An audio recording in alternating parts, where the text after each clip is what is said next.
else equal, when you impose tariffs like this, you would expect the dollar to appreciate and gain in value. And that, the argument that Treasury Secretary Scott Bessent had and others is basically that would offset some of the price increases from the tariffs that would be felt by consumers. Actually, the opposite has occurred, and the value of the dollar has actually pretty steadily declined since January or so when it peaked. Welcome to Reporter's Notebook, where we talk to the Washington Examiner's top journalists about the stories breaking on their beats. I'm Jim Antle, and I'm joined today by economics reporter Zach Halaschak. Zach, the big, beautiful bill is now the big, beautiful law. It's come into reality. President Trump signed it, got it across the finish line at the deadline. What are some of the key takeaways now that this has been enacted? I mean, just mentioning the deadline, that was a big surprise. I mean, a lot of people on Capitol Hill didn't expect them to actually pass it before the July 4th deadline that Mike Johnson had set. They were able to do that, and that's a testament to kind of the power that Trump has over the party, and obviously Johnson and Thune's leadership in the House and the Senate. So that was a big deal. But the biggest takeaways in terms of policy are what it does to the tax rates. And essentially, the biggest chunk of this is just preserving where the tax rates are now. So if this bill weren't to be passed, or another bill that did it, all like 60 to 70% of people's taxes would increase next year, individual tax rates. So this basically just ensured that those taxes didn't go up. So in a sense, it's just keeping tax policy the same, but also includes other tax provisions like no tax on tips, which was a campaign promise of President Trump, no tax on overtime, Social Security, all these sort of very narrow subsects of tax policy. But it's a win for Trump because he campaigned on these things, and maybe not even those haven't been traditional Republican points of view, but like he campaigned on them and was able to get them passed into law with the Republican Congress. So that's a pretty big deal. It also includes an increase to this cap on state and local tax deductions. It moves that from $10,000, where it was placed in 2017, up to $40,000. So that's a huge win for the so-called SALT caucus, people like Mike Lawler from New York and Lalota from New York as well. So that was a big deal. And then it also, includes some cuts to Medicaid, but it's basically, imposing work requirements and more inspections. So by virtue, it does cut it. But yeah, there's some changes there as well. And then there's a bunch of other smaller things that are in the legislation as well.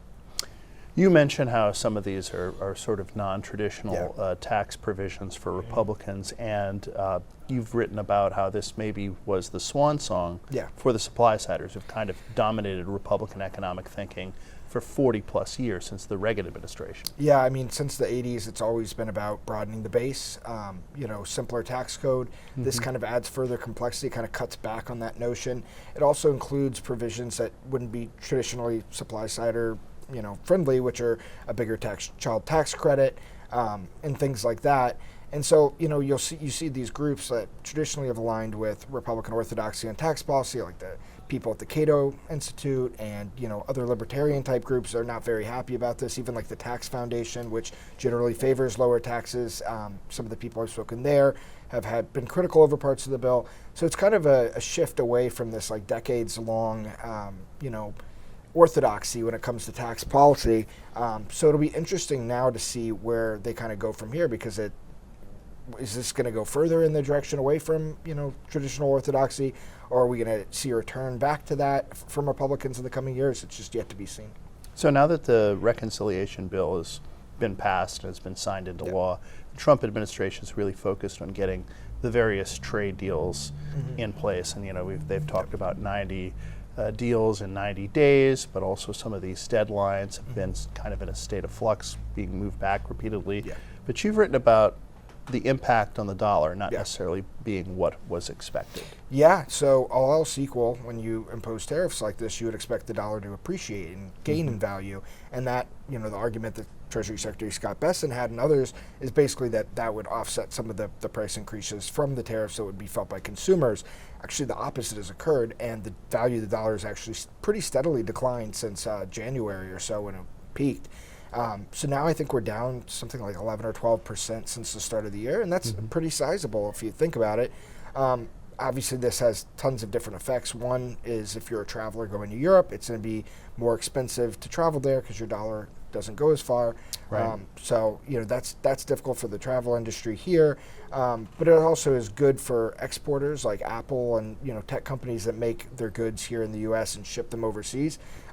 More profitable for them. So there's winners and losers to this. But it's interesting when you try to nail down the causes of why the dollar's depreciated, why it's not following the logical, what you'd expect to happen with this, and there's more questions than answers in that sense. And I think the biggest thing, though, is just the amount of fear and uncertainty just permeating right now in the financial markets, the global financial markets. So, Trump has launched all these tariffs, but he's also been very unclear about when they're end. The deals have been moved back, so there's no certainty there. Right. And so people don't really know how to invest because they don't know what's going to be in place a week from now. And then add to that, the quarrels with Fed Chairman Jerome Powell, uncertainty about what's going to happen with monetary policy if somehow he was able to, get a new guy in there, and then just like uncertainty more generally about the economy writ large. I think that's kind of outweighing some of the traditional pressures that would have the dollar appreciate in a scenario all else equal. Right. Things don't always work the way they should in theory. Yep. Thank you, Zach. Thanks. You could read Zach and the rest of our policy team's coverage at washingtonexaminer.com.